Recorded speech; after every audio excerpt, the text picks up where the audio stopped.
Um, ooh, okay, now I'm on. So honestly, it's been such a privilege and honor and a humbling experience to get to know some of you guys here and learn your stories.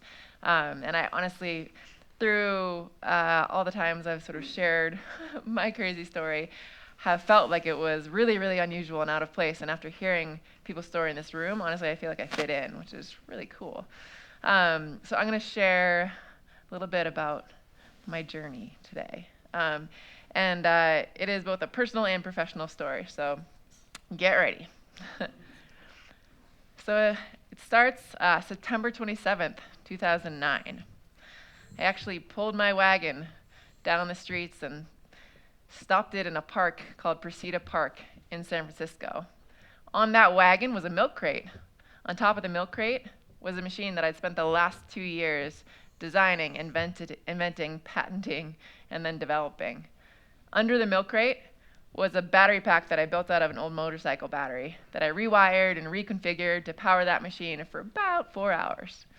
To the right of the milk crate was a tank of liquid nitrogen. It was about 40 pounds. And to the left of the milk crate was a cooler filled with the fresh ingredients of the day. And that day I picked up my phone, I scrolled over to the Twitter app, and I tweeted my location, the flavor of the day, which happened to be salted caramel. And I ended my tweet with, "Come and get it before the cops come."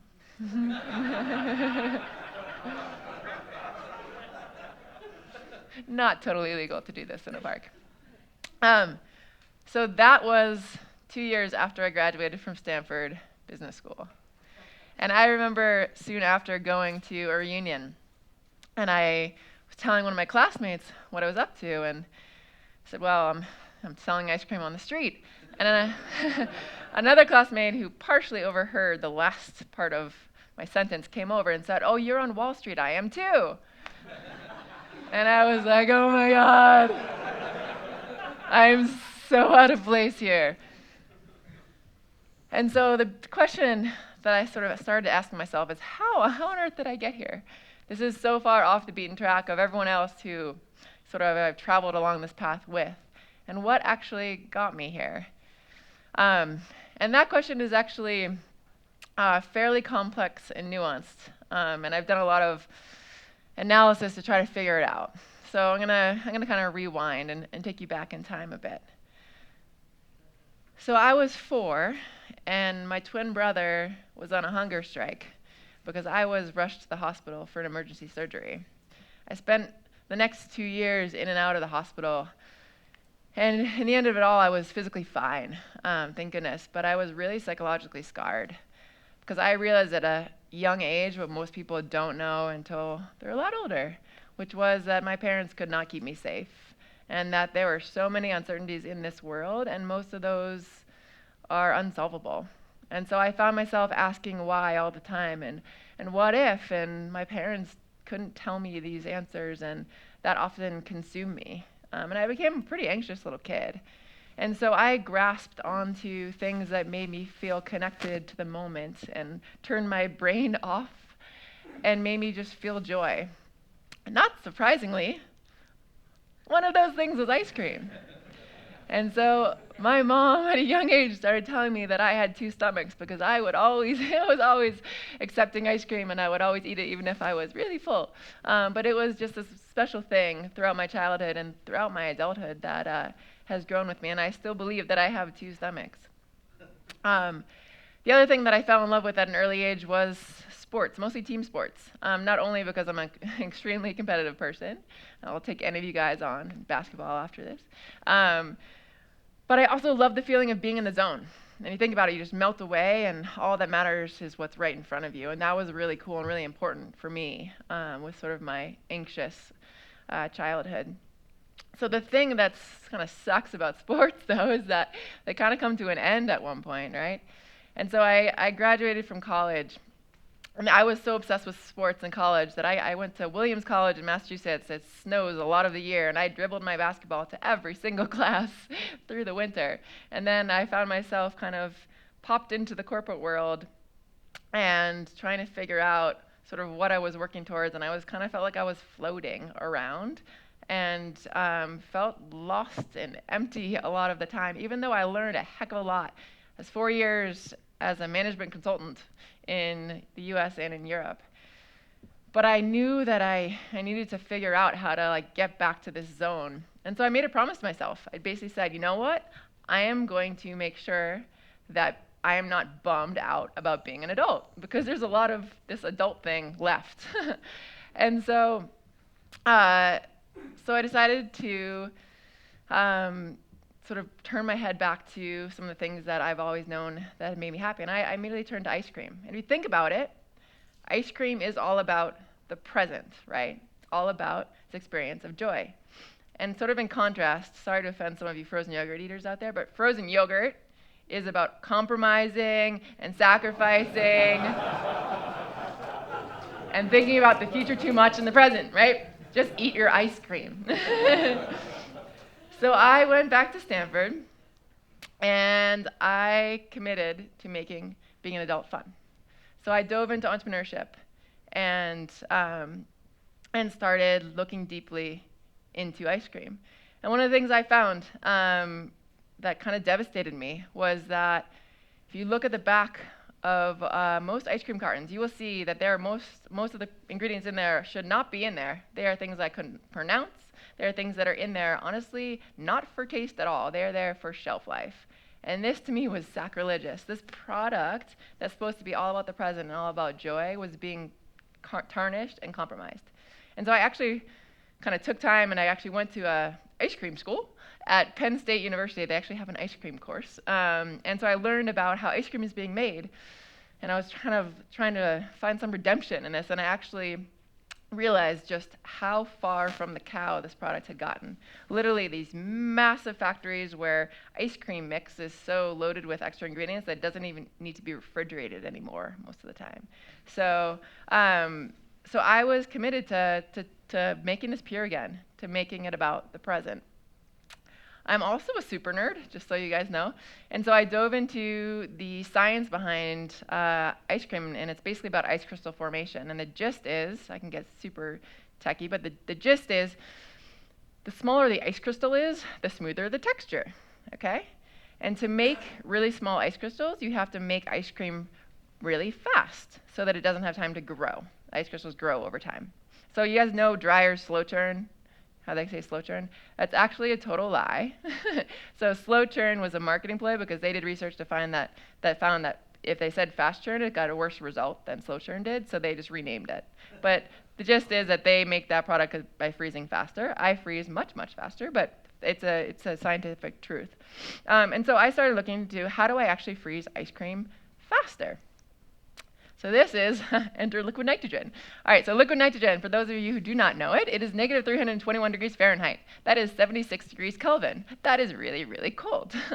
And so I realized that if I could freeze something this cold, then I could also freeze it super fast. If I could freeze it super fast, and I mean 90 seconds, about 90 seconds. If I could freeze ice cream in 90 seconds, then I could throw all those extra ingredients out the window and make ice cream purely about taste again. So I could do this really old-fashioned thing and sort of bring ice cream back in time at the same time as sort of looking into the future and doing it in a new way. And it could sort of, the sweet spot combined was Smitten. And so that was sort of the aha moment that got me moving in this direction. So naturally, I started tinkering in my backyard. So I started basically renting a tank of liquid nitrogen from a local welding shop and buying parts off Craigslist, duct taping them together, and I love duct tape, so I would duct tape things together, funnels and pipes, and just basically started trying to build an ice cream machine that could make this ice cream from scratch. And I even catered a friend's wedding at business school. I made ice cream for everyone who could eat it, and I learned that it's actually really easy to make ice cream with liquid nitrogen. It's so cold. Of course, it's really, really easy. Unfortunately, it's really hard to make it well. And that is because, does this look totally not appetizing? That was my first attempt. Actually, that was probably like my 40th attempt, and just realized that it was not easy. But the gist is that it's so cold that everything wants to stick and cluster together. If you think about a little kid who sticks their tongue to a metal pole in the middle of winter and it gets stuck. Now subtract 300 degrees from that and think about that. So you're using metal because you have to in food service, and everything's just sticking together and clustering. But you can freeze it really easily. I graduated from Stanford, and I only applied for 2 jobs. One job was IDEO. For those of you who don't know IDEO, it's a product design firm. It's a really cool company. They make stuff. And I was really interested in making stuff. I learned this through making stuff in my backyard. I really wanted to do that. I did not get that job. The other job was to be a special agent in the FBI. I got that job. Part of me wanted to be this badass, a special agent in the FBI. My competitive side as well. So I was choosing between being a special agent in the FBI in Washington, D.C., and starting an ice cream company. And I realized, sort of vetting this through, my promise to myself of being an adult would be fun, that I'd probably not really work very well in D.C. and bureaucracy. And so, of course, I dove headfirst into ice cream and told my parents I'm going to turn down this job and I'm going to start an ice cream company. Luckily, they did not get, they let me do it without freaking me out. So I spent the next 2 years working with a retired engineer in his basement, prototyping and prototyping and prototyping and failing and failing and failing. And we tried everything. We looked at snowplows, how they actually scrape snow off the ground and how do they do that. We looked at airplanes and how they keep ice off their windshields. We looked at everything out there that uses technology to deal with cold temperatures. And unfortunately, things that work for normal temperatures do not work at negative 321 degrees. So honestly, we were bashing our heads against the wall a bit. And I was using all my life savings to fund this production of things that wasn't working. And it was a really, really kind of devastating first year and a half. And then there was finally one day we were sitting at the table and kind of turning a screw on the table. And if you think about a screw, it's got this downward spiral, right? So we kind of looked at the screw and said, all right, let's sort of start from that. That's a cool object. So we took a clothes hanger and wrapped it around one arm and plunked it down on the table. I took another clothes hanger, wrapped it around an arm, plunked it on the table, and just started moving them together. These are the clothes hangers. That was my first prototype.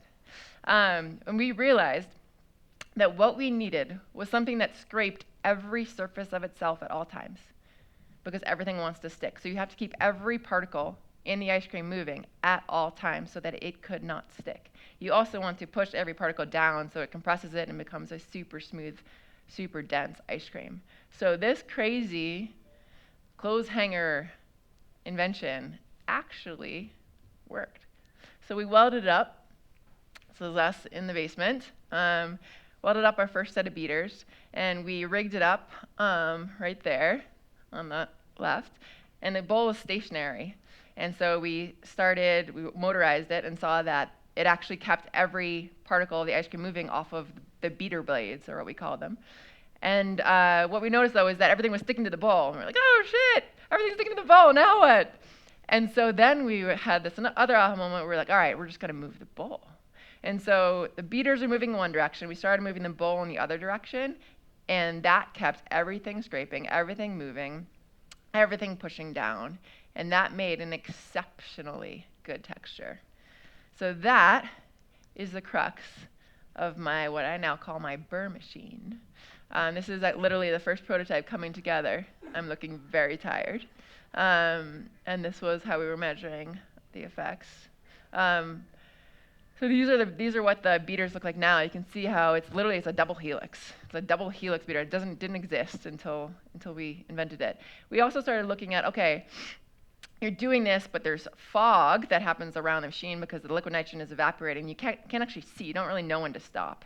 So we started building control systems and software that can sense the viscosity of the ice cream. It can sense the thickness. The motors know how hard they're working. We just need to measure it. So we started measuring it in different ways. And throughout the last 8 years, we've perfected that process. And we now have algorithms for every single flavor, for every size of every flavor, so that the machine knows when to stop when the ice cream is done.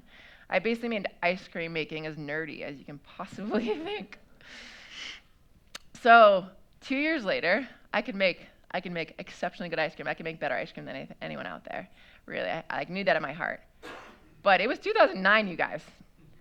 So it was 2009. I graduated in 2007. It was 2009, 2 years later, and I was broke, and I had this wacky ice cream machine that was a prototype. I had no money, and so I had to get super creative. And so, ta-da! So I was like, all right, how do I carry this machine, tank of liquid nitrogen, get it out to people so I can figure this shit out? And so a radio flyer wagon seemed like the natural answer to me for several reasons. One, it's under $200. Two, it can carry a heavy load. And three, it has a very nostalgic and old-fashioned association. And Smitten, to me, the really important thing is, despite it looking pretty high-tech, it's a really old-fashioned idea. It's a really wholesome purpose of actually making ice cream pure again and making it better. It's elevating an old-fashioned thing. And so I didn't want people associating Smitten with like mad scientists or anything like that. That would have super bummed me out. So radio flyer wagon it was, brings me back to that day.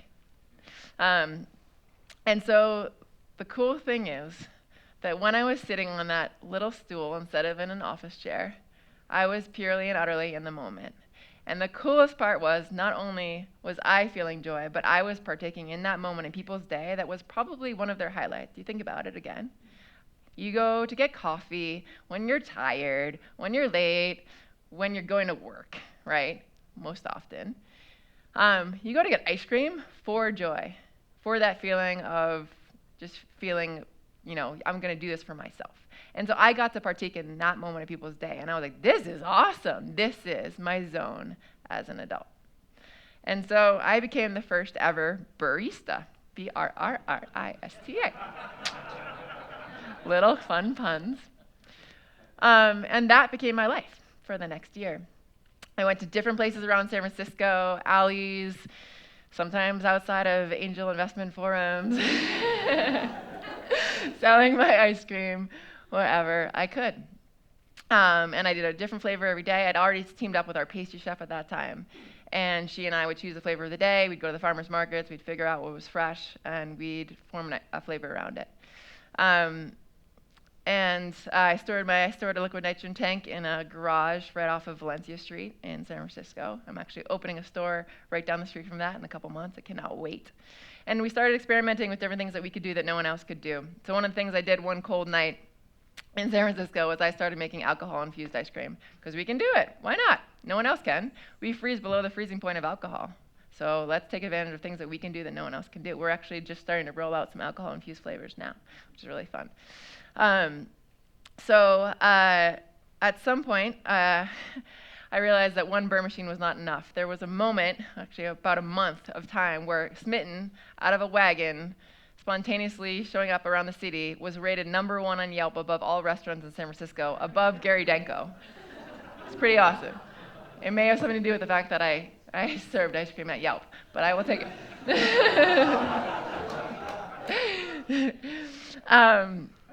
So at that point, I'd realized that I could do business in a scrappy manner, despite the fact that sort of coming out of school in 2006 to 2007 era, that you kind of learn there a lot of times that you raise $2 million, you have a business plan, you buy expensive things, and by having at this point 3 years in a basement workshop and on a street, I realized that didn't need to be my path. And so my goal was to raise as little money as I possibly could to get to the next step. And I also really kind of embraced the street culture and the community that I had formed through this totally haphazard beginning. And so I decided to build our first shop out of a recycled shipping container. And I liked that because I liked the idea of combining old and new. So I take an old thing and I make it new again. And that's kind of a theme throughout Smitten. So this was the shipping container.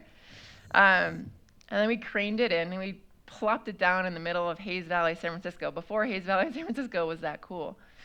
And the night before we opened that shop, I stayed up all night because the beaters didn't perfectly scrape each other. And so my husband and I stayed up all night. We went to, he was my fiance at that point. We were getting married 3 months later. And so we switched between finishing the beaters and making our wedding ring. So literally back and forth all night long. And we opened the shop in Hayes Valley, And we slowly added onto it over time. So at first it was just gravel in a container, and we built the whole outside as we got more money. We basically just said, as we build, we will build. Like, it was just an organic way of building the company. And soon we had lines around the block. And 5 years later, we've got now 6 stores opening. One is opening this week in San Francisco. We're in 2 markets. We'll be 10 shops by the end of this year with over 200 people. So a lot has happened. This is our 10th year.